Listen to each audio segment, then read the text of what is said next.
ये बच्चा चॉकलेट ज्यादा खाता है या इसने कभी टूथपेस्ट यूज ही नहीं किया। बताती हूँ, पर इसके लिए आपको पहले पूरा रील देखना पड़ेगा। हेलो एवरीवन, मैं हूँ डॉक्टर विदिशा और आज देखते हैं मेरी ओपीडी में कौन सा स्पेशल केस आया। 6 या 7 साल का लड़का था।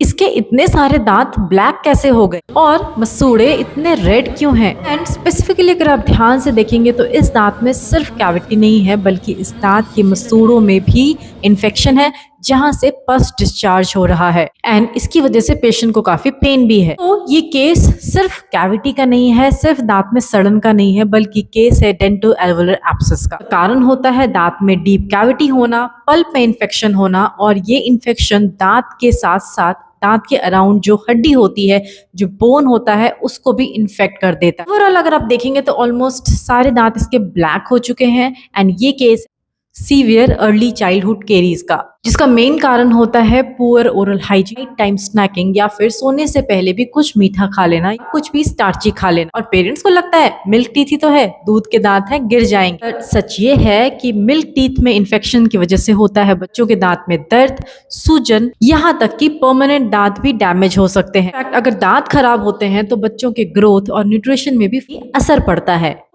इस केस में सिर्फ मेडिसिन से काम नहीं चलेगा। इस केस में पहले आपको दांत के अराउंड जो पस है उसको निकालना पड़ेगा, पस ड्रेन करना पड़ेगा, साथ में बच्चे को मेडिसिन देनी पड़ेगी, साथ साथ मुंह में जो दांत ऐसे हैं जिनको निकालने की जरूरत है उसे निकालना पड़ेगा अकॉर्डिंग टू पेशेंट्स एज, और उसके बाद करना पड़ेगा फुल माउथ रिहैबिलिटेशन का प्लान। तो अगर आपके बच्चे के दूध का दांत खराब हो रहा है तो ये आपके बच्चों फ्यूचर परमानेंट दांत को भी अफेक्ट करता है, उस पर भी गलत असर डालता है। Follow for more such real dental cases and dental tips.